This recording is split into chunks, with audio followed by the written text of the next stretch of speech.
मैं Aryan Shukla, business adviser, business की संरचना में आपका स्वागत करते हैं। बिजनेस की संरचना, यहाँ पर हम बिजनेस शब्द की बात नहीं कर रहे हैं, बल्कि उस बिजनेस की बात कर रहे हैं जिसे हम मानव निर्मित एक प्रोडक्ट मानते हैं या मानव द्वारा विकसित एक प्रोजेक्ट मानते हैं।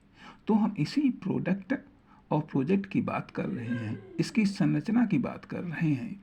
जब हम बिजनेस एक प्रोडक्ट की बात करते हैं तो हमारा मतलब होता है जन्म के समय बिजनेस की अवस्था, कंडीशन, सिचुएशन एवं दशा व दिशा।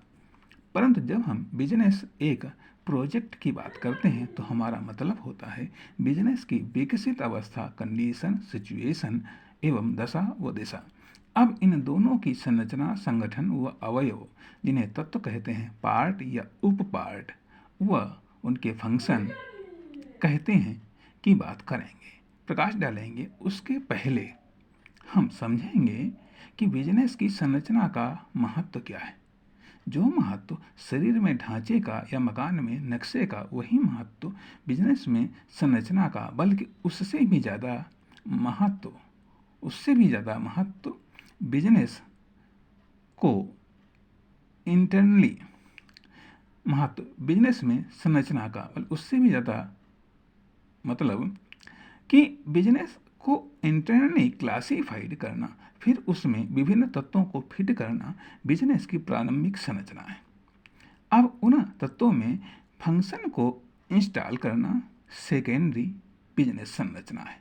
तीसरे नंबर पर वह व्यावसायिक संरचना आती है जो इन तत्वों के बीच व इनके फंक्शन के बीच संबंध, तालमेल व नियंत्रण स्थापित करती है। चौथी व्यावसायिक संरचना वह जो इन सबको लेकर कार्य या संगठन की प्लानिंग करती है। पांचवी वह व्यावसायिक संरचना जो एक्शन लेती है। छठी वह व्यावसायिक संरचना जो रिजल्ट देती है। सातवीं वह व्यावसायिक संरचना जो री इन्वेस्टमेंट करती है। आठवीं वह व्यावसायिक संरचना जो री इन्वेस्टमेंट को डेवलप करती है। अंत में नवीं वह व्यावसायिक संरचना जो इस डेवलपमेंट को इंटरनली व एक्सटर्नली शेयर करती है। देखा जाए तो छठी, सातवीं, आठवीं और नवीं एक्सटर्नली व्यावसायिक संरचना है जो रिलेटेड बिजनेस हैं, और प्रारंभिक से लेकर पांचवीं तक बिजनेस व व्यावसायिक संरचना फॉर रिजल्ट, अर्थात जिनका उद्देश्य छठी, सातवीं, आठवीं व नवीं व्यावसायिक संरचनाओं को हासिल करना। प्रारंभिक से लेकर पांचवीं तक प्रोडक्ट रिलेटेड व्यावसायिक संरचना है और छठी से लेकर नवीं तक प्रोजेक्ट रिलेटेड व्यावसायिक संरचना है। इस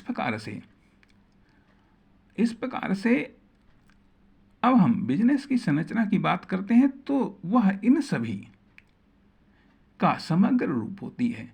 अब संरचना को संगठन, प्रबंधन किसी भी नाम से पुकार सकते हैं, परंतु संरचना एक क्रिएटिव शब्द है। अभी अंतिम व्यावसायिक संरचना बाकी है जो इन सभी में तालमेल बिठाकर प्लानिंग करती है, वह एक्शन लेती है, रिजल्ट देती है, इन्वेस्टमेंट करती है, डेवलपमेंट करती है तथा उसे आपस में वह बाहर शेयर करती है। उसे हम बिजनेसमैन कहते हैं। यह कोई व्यक्ति हो सकता है, ग्रुप, फर्म, कंपनी या सरकार भी हो सकती है। अब बिजनेसमैन स्वतः उत्पादित या सोसाइटी द्वारा उत्पादित या विकसित, मार्केट व व्यावसायिक संगठन या इकोनॉमिक इकाई के द्वारा उत्पादित या विकसित होते हैं। प्रथम में मैन हेल्पर होता है बिजनेसमैन का, द्वितीय में सोसाइटी हेल्पर होती है बिजनेसमैन की, तृतीय में मार्केट, व्यावसायिक संगठन या इकोनॉमिक इकाई हेल्पर होती हैं बिजनेसमैन की।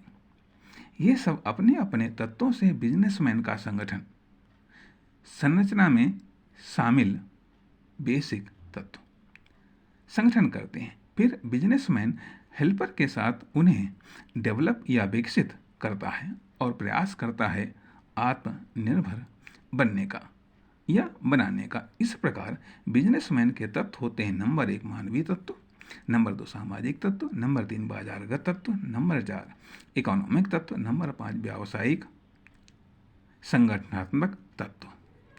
इन समस्त तत्वों से मिलकर, इनके फंक्शन से मिलकर, इनके रिलेशन व एक्शन से मिलकर कोई बिजनेसमैन व्यक्ति के रूप में, फर्म के रूप में, ग्रुप के रूप में, कंपनी या सरकार के रूप में बनता है, तैयार होता है, विकसित होता है या विकसित किया जाता है या बनाया जाता है या तैयार किया जाता है। धन्यवाद। मिलते हैं अगले भाग में।